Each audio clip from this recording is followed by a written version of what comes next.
1939 speech to the Reichstag, Adolf Hitler stated, "We National Socialists have our origins in war. Our philosophy results from the experience of war, and it will prove itself, if necessary, in war." Struggle and warfare were at the heart of the Nazi worldview. When Hitler embarked on his plan to conquer Europe in September 1939, he was determined to achieve total victory or be annihilated in the process. In the early days, Germans came to regard their army's victories as inevitable. But in December 1941, the Wehrmacht was knocked back from Moscow and Hitler declared war on the United States. Germany was now involved in a worldwide struggle, and Hitler demanded total commitment and the ultimate sacrifice from ordinary Germans.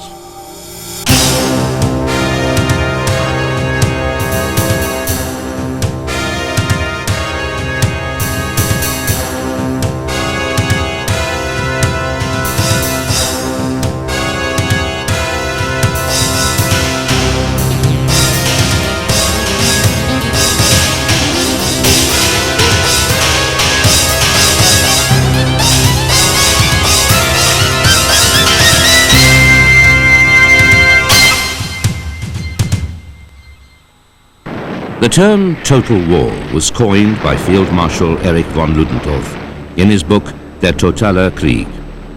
Writing after Germany's defeat in 1918, he believed that a modern war waged by an advanced industrial power should be fought using every resource of that country. Anything less would only lead to defeat by a more determined enemy. For the first time, wars would not be fought solely by the armies in the field, but should involve every citizen in a fight for survival. By the end of the Great War, most belligerents had put their economies onto a war footing. But with the coming of peace, all saw a massive reduction in military spending. The victors were determined to recover quickly from the conflict, and there was an emphasis on enjoying life through conspicuous consumer consumption. Apart from the fact that its disarmament had been enforced by the Treaty of Versailles, the German post-war economy was little different. That all changed in January 1933 with the rise of the Nazis and Adolf Hitler's seizure of power.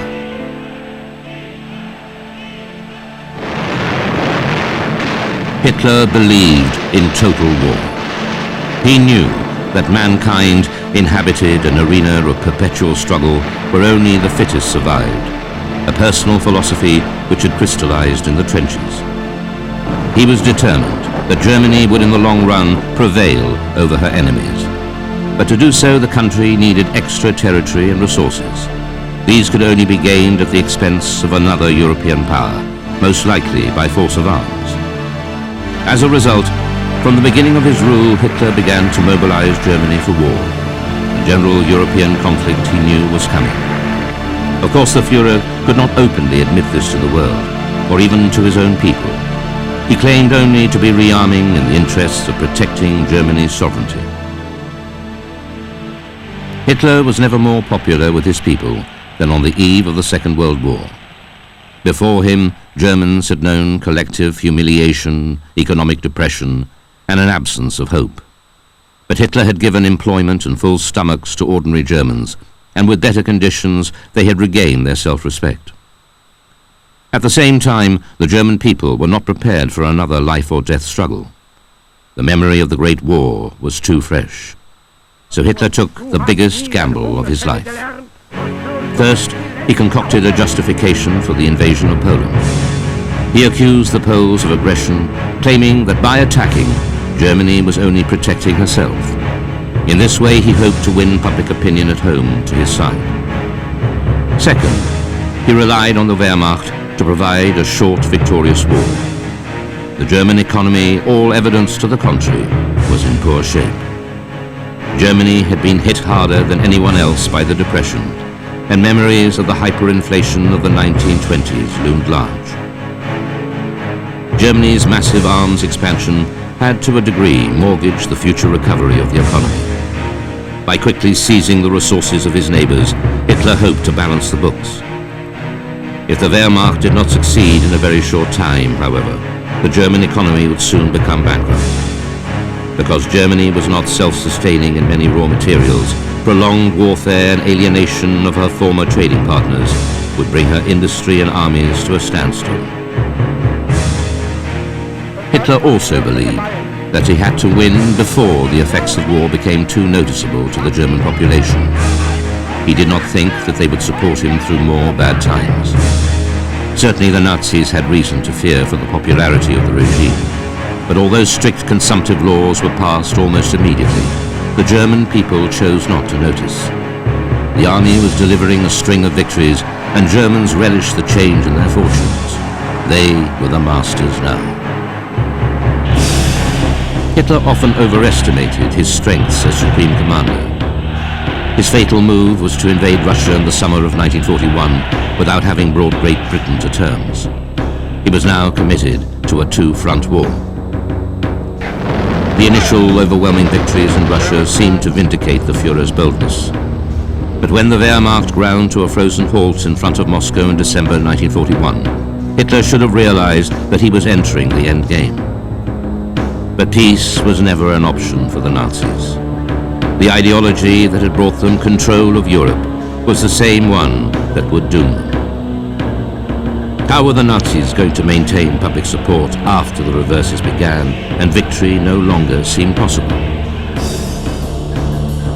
As ever, the answer lay in a mixture of fear and persuasion. Goebbels' propaganda ministry was primarily responsible for keeping the populace behind Hitler. Goebbels himself was under few illusions about Germany's ultimate fate. As one of his office staff remarked, "I saw Goebbels just about every day. When he entered, he always walked through the office, greeting everyone coolly and politely. Goebbels was very reserved, almost arrogant when it came to dealing with other people. But he did have a certain charisma and was a fascinating individual. He had a very difficult relationship with Hitler. He always took a special train to the Führer's main HQ, which was very exclusive and luxurious. Once, at the Wolfschanze, he would be compelled to wait anywhere from 3 hours to 3 days to see Hitler, only to be told he wouldn't be let in after all. Even as early as 1942, he knew that the war was lost. After that, all of the articles written and all of the fiery speeches were devoid of inner conviction. He still believed in Hitler and the Third Reich, but not in ultimate victory."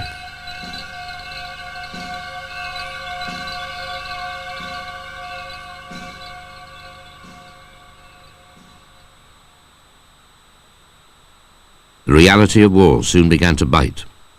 Food rations were curbed in April 1942, following the failure of Operation Barbarossa.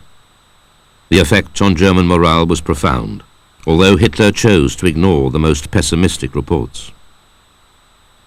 This head-in-the-sand attitude did not alter reality. The newsreels continued to show an abundance of food, but quality and quantity declined. Many basic commodities were replaced by poor-tasting ersatz, or replacement goods.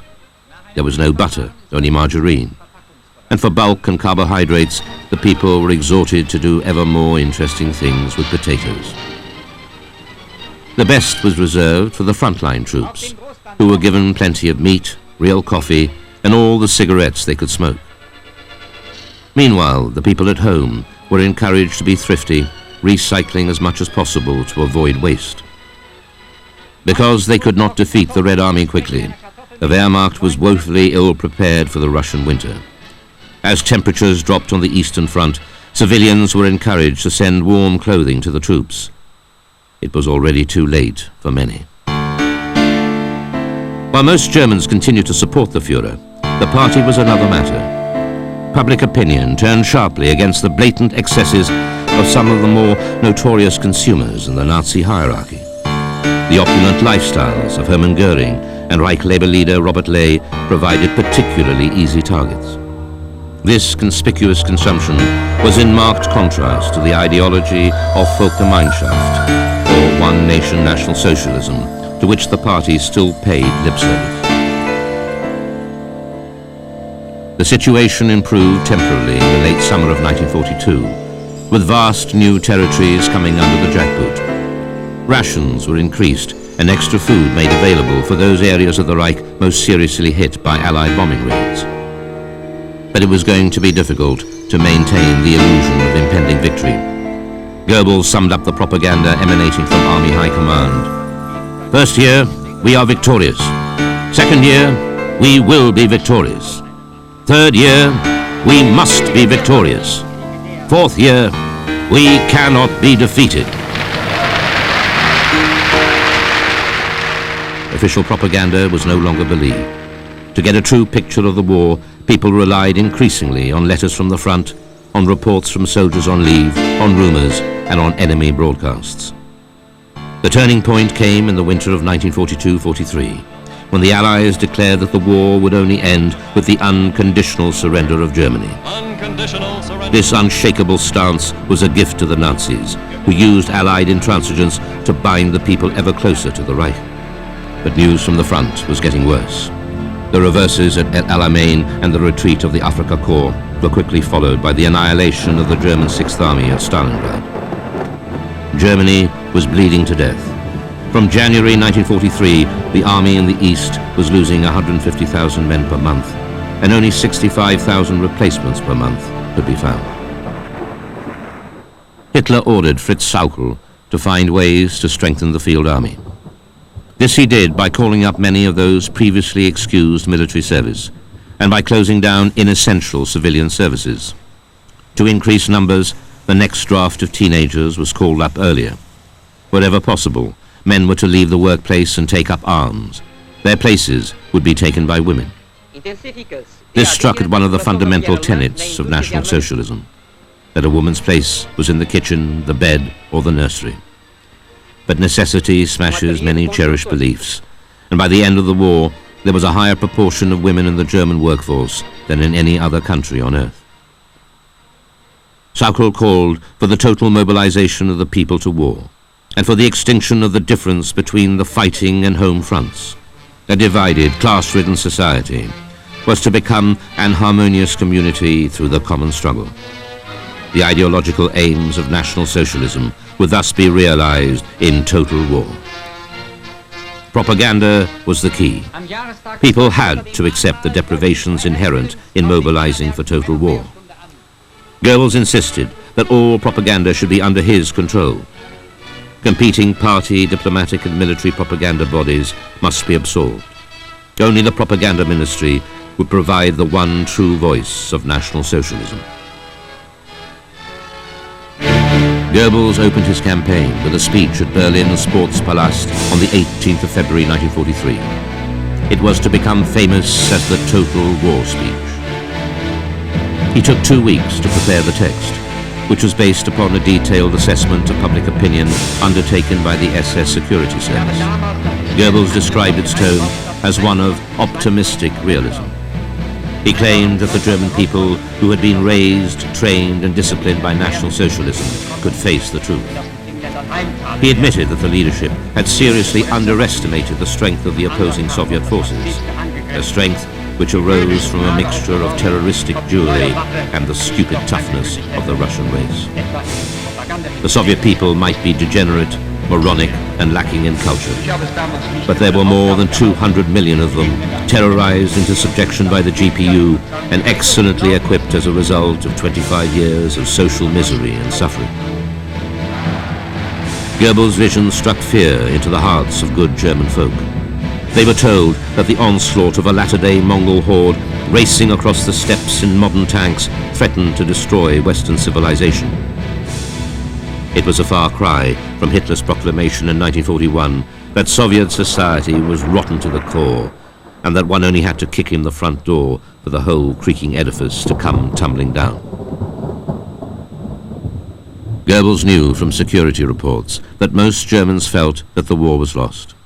Many hoped that life under Allied occupation would be no worse than a continuation of the war.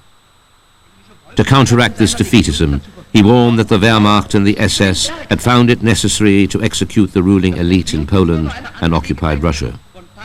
Now the Russians wanted revenge. If they were not stopped, ordinary Germans would be reduced to slavery. They would provide worker battalions to be used in the bleak wastes of Siberia. One of Goebbels' main problems was that the Nazis were now on the defensive in the east. They could not hope to realize the dream of Lebensraum. Worse, to the true believer, was the insidious advance of what Hitler had called the Jewish conspiracy. Roosevelt talked of the four freedoms: freedom of speech, freedom of worship, freedom from want, and freedom from fear. Hitler counted these with four of his own freedoms: from Jewish poison, from Bolshevik systematic murder, from capitalist exploitation, and from Anglo-American imperialism. The press was instructed to continue its virulent anti-Semitic campaign. It was to remind the populace that victory for the Allies meant victory for the Jew in either their capitalist or Bolshevik guise. This message was not enough. In the East, where the army was harassed by partisans, the generals called for a more just society in occupied Soviet Union. They complained that naked exploitation and arbitrary murder simply fueled the resistance. At home, the industrialists knew that the people needed a positive message to continue the struggle. It was not enough to rule by the threat of fear. Some vision for people to strive for had to be put in place to counter the sapping strength of the opposing Western ideologies. The problem was that there was nothing in Nazi ideology which could have this type of positive impact. Hitler remained convinced that there were only two choices open: territorial expansion with racial domination or total destruction.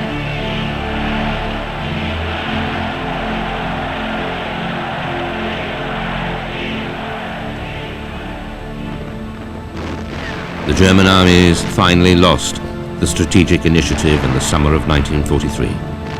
Kursk was the death ride of the Panzer divisions. But the defeat marked a moral turning point as well. Henceforth, the scale of fighting challenged the imagination. Whole divisions vanished without a trace. Individual acts and decisions became lost in a collective experience that can be analyzed but remains difficult to assimilate.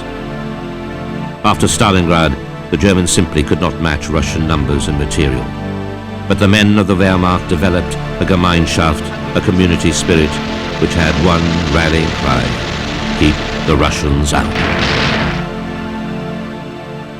Conditioned as they were by Nazi propaganda about subhuman Russians, German resistance is perhaps not surprising. The alternative to fighting on was not attractive. If they were not stopped, the Russians would exact a terrible revenge for the terrors heaped upon them. But the German soldier was also motivated by the vain belief that the Western powers would in the end unite in a crusade against the Bolshevik threat. Germans also fought because they did not want to see a repetition of 1918. They had been raised on the myth of the stab in the back, the myth that the Imperial Army had not been defeated in the field, but by an unholy mix of communists, capitalists, and Jews at home. This time, the German armies intended to go down fighting. With the entry of the United States into the war in December 1941, Germany's already poor economic position became hopeless. Germany's enemies now outproduced the Reich by more than 300%, and the imbalance would only grow as American industrial might came into play. In January 1942, it was ordered that there should be no further consideration of post-war planning, and that every effort should be directed to increasing arms production. On the 9th of February, Albert Speer was appointed Minister for Weapons and Munitions, a successor to Fritz Todt, who had been killed in a plane crash in East Prussia the day before. Speer said that anyone who was found devoting any portion of their energies to drawing up blueprints for a new post-war society could expect a spell in a concentration camp at the very least, if they managed to escape the guillotine. But it was not until after Stalingrad that Hitler confirmed the ban on all such planning, with the caveat that planning could resume afresh as soon as the military situation revived.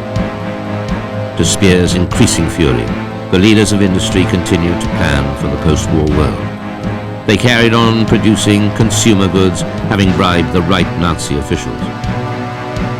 By the autumn of 1943, even Hitler had to face the truth. On the 2nd of September, he issued the Order for the Concentration of the War Economy.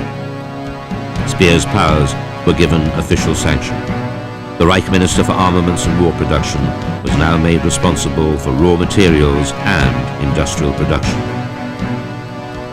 Speer's new position of influence aroused intense suspicion, especially amongst Nazi empire builders like Himmler. The SS leader was suspicious of the economies of scale ordered by Speer. He thought the young architect was concerned only with efficiency and not with National Socialist ideology. For Himmler, Nazi economics meant the investment of time and sweat in the soil of Germany. It was a romantic notion, yearning for a time before the rise of capitalism. To a man like Speer, it was idealistic nonsense.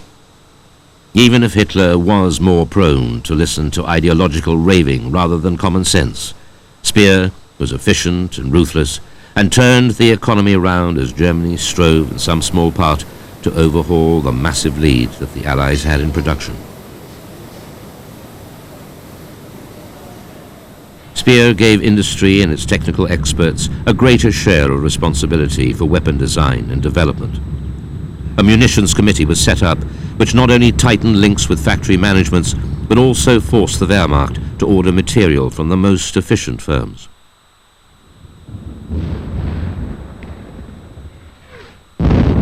Although the latter continued to make substantial profits, their voracity was restrained by fixed-price contracts. Speer was also a consummate politician, and his plans were assisted through his good relations with Field Marshal Milch of the Luftwaffe and Admiral Dönitz, who in 1943 replaced Raeder as Commander-in-Chief of the Navy. As pressure on manpower grew, he also used his authority to prevent the services from calling up skilled men from vital industries. But Speer never achieved the same control over manpower that he had over industry. He was continually frustrated by Gauleiter Fritz Sauckel, Reich Plenipotentiary for Labor. This division of authority, however inefficient, almost certainly saved Speer at Nuremberg from the death sentence meted out to Sauckel. Sauckel press-ganged labor from all over occupied Europe, supplying firms such as Krupp and IG Farben. Workers from Poland and Russia were the worst treated. A witness at the Krupp trial after the war observed that the food for Eastern workers was completely inadequate, as they received 1,000 calories less per day than the minimum for Germans. The worst exploitation of labor occurred within the economic empire operated by the SS. The idea of using the labor in concentration camps to enrich the SS and enable it to achieve financial independence from the state originated with Theodor Eicke. In 1934, Eicke became Inspector General of camps as well as chief of the death's head units which guarded them.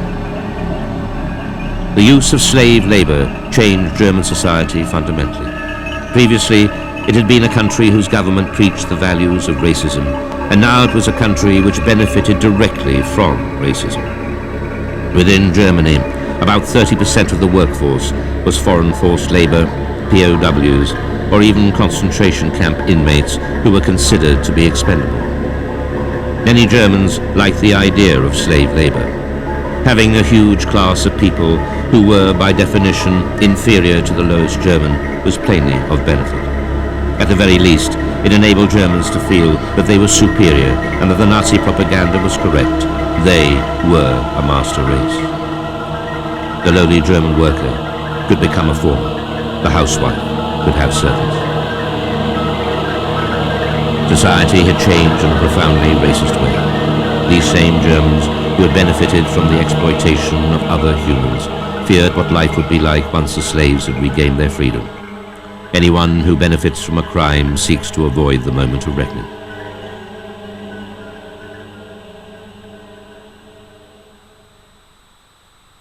Speer, who was only 36 when he was called upon to fill one of the most vital posts in the Reich, had been Hitler's architect, and his personal link with the Führer remained the foundation of his power until 1944. He was more fortunate than his predecessor Fritz Todt. By 1942, Goering, who had previously obstructed the drive towards economic efficiency, was a spent force.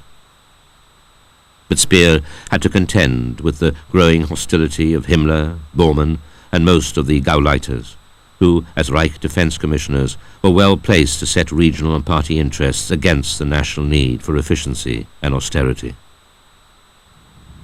Nevertheless, there was still so much slack in the economy after nearly 2.5 years of war that striking increases in war production were recorded. War production rose 53% between January and July 1942. A year later, it was 229% higher, and by July 1944, German industry was producing more than 3 times as many weapons as it had in 1942. It was what Speer self-effacingly called this armaments miracle. But there were limits to Speer's achievements. Some factors were beyond his control, most notably the assault from the air by the British and American air forces. The Allied bombing offensive was able to exploit 3 fatal defects in the defense of the Reich. First, too much vital production was located in the Ruhr, and attempts to disperse it or bury it underground were left too late.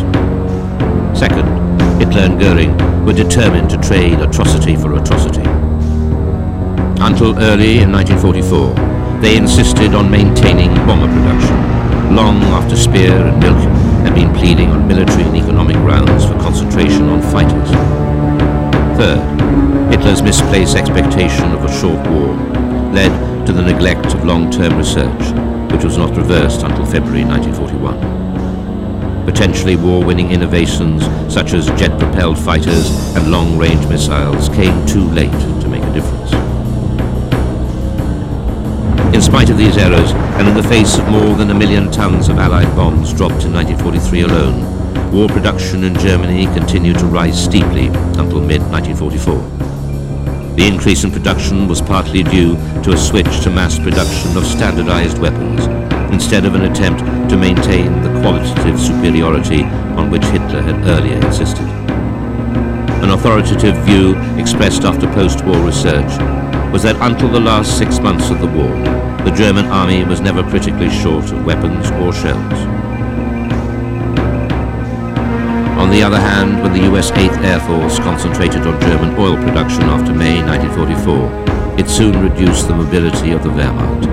Indeed, shortage of aviation fuel in July 1944 came close to grounding the Luftwaffe and limited the training of pilots. By that date, the diminishing area of Europe over which the Reich exercised control was in any case fatally restricting Hitler's capacity to wage war. As far as the war effort within the Reich itself was concerned, Speer later expressed the view that by 1944, armaments production had reached the maximum level that could be expected from a nation of 70 million people. That this proved inadequate to stave off defeat was due, in his opinion, to the fact that Germany confronted a hostile coalition of far greater economic potential. The Second World War was a conflict of attrition like no other. Given that Germany did not have a weapon capable of striking at her opponent's factories, the Allies were able to assemble vast reserves of weaponry with which Germany, for all her spirit, could not contend. The concept of strategic bombing, the defeat of a state by destroying its industry and breaking a nation's will, originated in World War I, though few took it seriously in the interwar years. And events in the early years of the war seemed to prove that the theorists were wrong. Attempts to fly unescorted missions in daylight over enemy targets proved consistently disastrous for both the British and the Germans. The shift to night operations was born out of necessity, a product of inadequate training and equipment. The major change came with the appointment of Air Marshal Arthur Harris as chief of the RAF's Bomber Command. Bomber Harris was a firm believer not just in strategic bombing, but also in targeting civilians. Their morale, so the argument went, was necessarily lower than that of the frontline troops. Enough of the right kind of pressure would bring about Germany's internal collapse. Mass bombing raids began in 1942 with the attacks on Lübeck and Cologne. Up and down the Ruhr, British bombers hammered the Reich's industrial centers. But like many others, Harris overestimated the unpopularity of National Socialism and underestimated the capacity of civilians to withstand bombing. In 1942, the RAF received reinforcements. The US Army Air Force was also committed to strategic bombing, but the Americans retained their faith in precision daylight attacks. Between them, the two forces were now capable of bombing targets round the clock. The first fruits of the combined offensive came with the attack on Hamburg on July the 24th, 25th, 1943. The culmination of a series of heavy raids, these last attacks were unmatched in the scale of their destruction. More than 30,000 people died, as for the first time a German city experienced firestorms, heat from burning buildings so intense that it created a tornado effect, sucking up oxygen with a force that dragged people alive into the flames. The attacks on Germany's major cities continued as Harris launched the battle for Berlin. He believed that Germany could be forced to capitulate by April 1944. More than 600,000 Germans were killed by the bomber campaign, with another million wounded. 3.5 million homes were destroyed. But Harris was wrong, and morale did not crack. Ordinary Germans proved remarkably durable, trying to lead as normal a life as possible once released from their shelters. They refused to be broken and redoubled their efforts to keep the factories operating. Nor were the Germans entirely passive, and countermeasures to the Allied bombers almost forced the United States from the daylight skies. During the air war over the Reich, fighters and anti-aircraft fire took a savage toll on what Goebbels called the terror flies. 20,000 Allied planes were downed and 102,000 aircrew were killed. The intensity of attacks on German cities did abate for a time as bombers were diverted to support the Allied invasion of Normandy. But late in 1944, the onslaught began afresh. Firestorms were rekindled, culminating in the controversial raid on Dresden in February 1945. As many as 100,000 Germans perished in the inferno. The final effort by the Nazis to save a hopeless situation was characteristically absurd. On the 25th of September 1944, a Führer order decreed the formation of a new military force.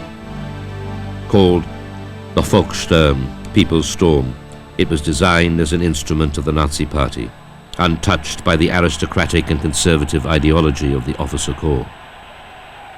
The Volkssturm was controlled by Bormann and Himmler. It was organized by party Gauen rather than military districts, and its equipment was supplied by the SS. There were some 6 million men affected. Far from being a fanatical, classless and revolutionary Nazi movement in action, the Volkssturm was a pathetic affair. It was badly equipped and poorly trained. Its members were not the dedicated elite portrayed by propaganda, but were usually the old or the young, together with an assortment of draft dodgers and armchair strategists who had thus far managed to avoid active service. The newsreels showed old men alongside eager youth, building defenses and then watching at the barricades, awaiting the onslaught. The reality, unsurprisingly, was that the Volkssturm were usually the first units to break and run when faced by the veteran tank forces of the Red Army. As the Allied armies closed on the Reich, plans were laid to turn Germany into a wasteland. Hitler wanted only scorched earth to be left to the advancing Allies. All the factories, food and medical supplies, all the dikes and dams, all bridges, all transportation facilities were to be blown up. All infrastructure was to be eliminated so that it would be virtually impossible to operate in these areas. Hitler wanted this, even though it would have meant the end of Germany and the German people. As early as September 1944, guidelines were prepared for the destruction. But these guidelines were strongly resisted by some within the party. Albert Speer was their spokesman. He stated, "We must remain ready for battle to the end. Factories can be made inoperable, but they must not be destroyed." For nearly 6 months, Speer devised ways of circumventing Hitler's Nero orders. When in mid-March 1945, the confrontation finally occurred between the two former friends, Hitler bitterly informed his minister, "If the war is to be lost, the nation also will perish. This fate is inevitable. There is no need to consider the basis even of a most primitive existence any longer. On the contrary, it is better to destroy even that and to destroy it ourselves. The nation has proved itself weak, and the future belongs to the stronger Eastern nation. The total loyalty of the Germans to their Führer cost them dear. From July 1944 to the fall of the Reich, more Germans perished than in the previous 4 years combined. Over 3 million soldiers and civilians disappeared into the cataclysm of Hitler's Götterdämmerung.